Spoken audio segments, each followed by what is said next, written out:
This is Land of Havilah, John 6b. Jesus was just saying that he's like the manna in the wilderness, only better. He's the bread of life that came down out of heaven from God. He's the true bread.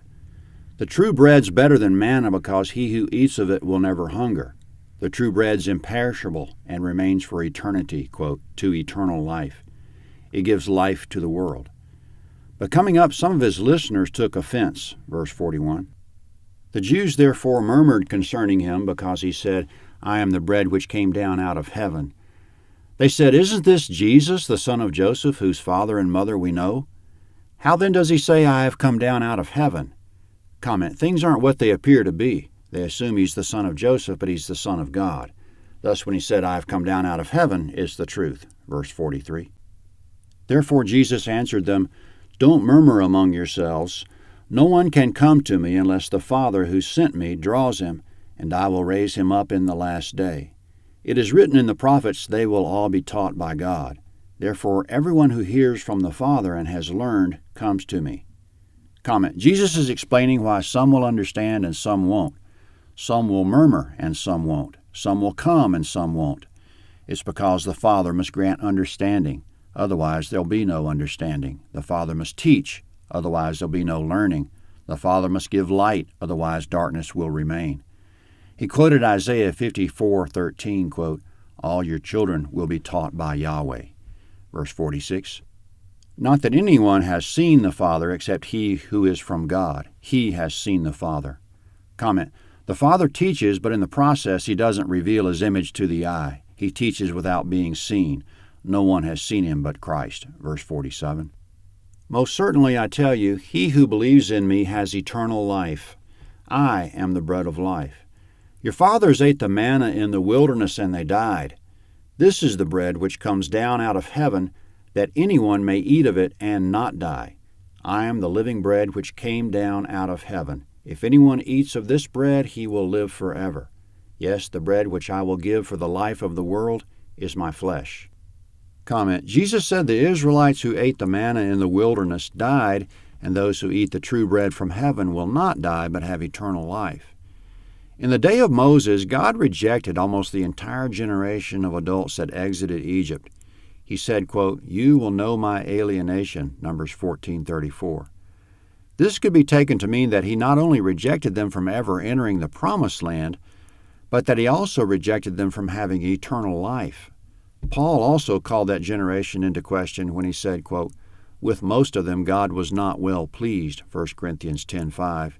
And a couple of verses later he implied that they fell in the ultimate sense of the word, 1 Corinthians 10:12. And now here in John 6, verse 49, Jesus says they ate the manna and died, in contrast to eating the bread of life and living. Perhaps this was or wasn't a commentary by Jesus regarding the eternal fate of that generation. But what we can say for sure is that the daily eating of manna wasn't sufficient for eternal life. Eternal life comes by eating the true bread, as he called it before in verse 32. He said in verse 48, I am the bread of life, but no one ever ate his body. First his body was in the tomb, then it rose to life, then he ascended. He never offered it to anyone for eating. So although he says he gives his flesh as bread, he wasn't actually talking about his body. We'll get clarification coming up. Verse 52. The Jews therefore contended with one another, saying, How can this man give us his flesh to eat? Jesus therefore said to them, Most certainly I tell you, unless you eat the flesh of the Son of Man and drink his blood, you don't have life in yourselves. He who eats my flesh and drinks my blood has eternal life, and I will raise him up at the last day. For my flesh is food indeed, and my blood is drink indeed. He who eats my flesh and drinks my blood lives in me, and I in him. Comment, the crowd was already murmuring against Jesus when he said 15 verses ago he was the bread of life that comes from heaven. And of course he was aware they were murmuring about it. Then he doubled down, much more graphically the second time, quote, My flesh is food indeed, and my blood is drink indeed, end quote. In verse 56, whoever drinks and eats in this manner, quote, lives in me and I in him, end quote. We often think about the fact that Christ is in us, but how often do we think about us being in him? We carry him around and he carries us around. By the eating and drinking, we've internalized him, and he has also internalized us. We are in him. But what kind of eating and drinking is this? How do we do it? Verse 57. As the living Father sent me, and I live because of the Father, so he who feeds on me, he will also live because of me. This is the bread which came down out of heaven, not as our fathers ate the manna and died. He who eats this bread will live forever. He said these things in the synagogue as he taught in Capernaum.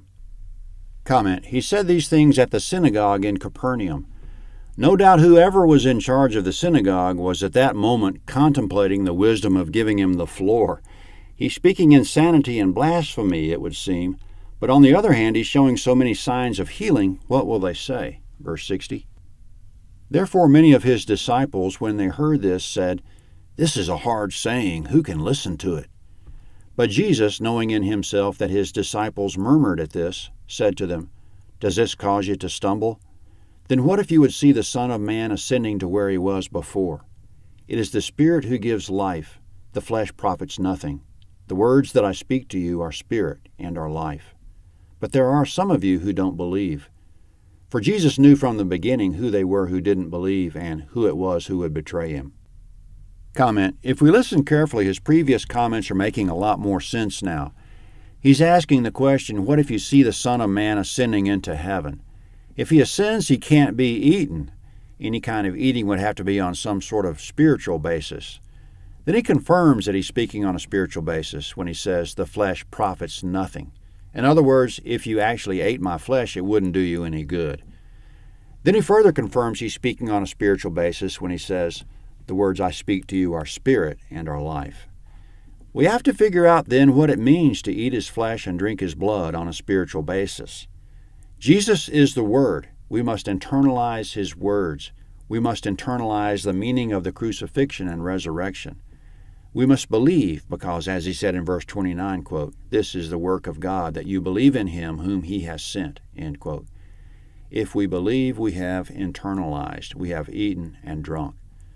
The taking of communion isn't what he was talking about. Communion is like the manna in the wilderness. It's possible to take communion and still die. It's possible to take it and heap condemnation on ourselves. Quote, "Whoever eats this bread or drinks the Lord's cup in a way unworthy of the Lord will be guilty of the body and the blood of the Lord." 1 Corinthians 11:27. So communion isn't the true bread. Verse 65. He said, "For this cause I have said to you that no one can come to me unless it is given to him by my Father."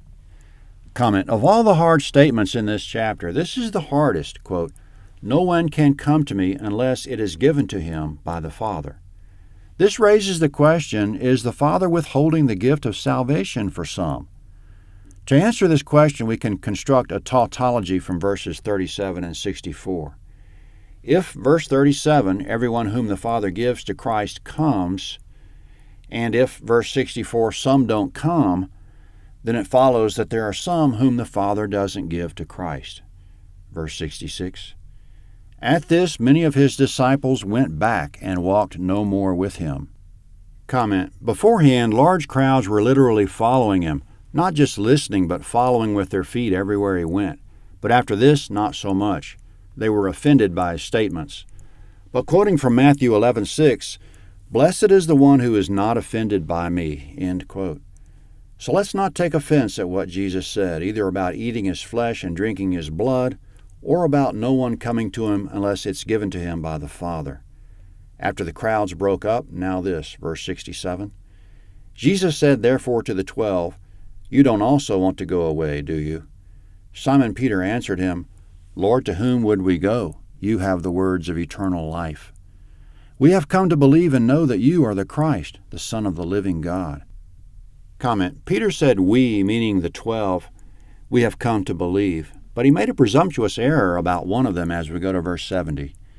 Jesus answered them, "Didn't I choose you, the 12, and one of you is a devil?" Now he spoke of Judas, the son of Simon Iscariot, for it was he who would betray him, being one of the 12. Comment: We have to be careful in our churches Ministers are under constant temptation to say things that will draw a larger crowd and to avoid saying things that will make people go away. We saw the opposite here. Jesus drew massive crowds, so many that he could hardly eat and sleep. Then he said some things that he knew would cause a falling away. John 7 is next at landofhavilah.net, John 7.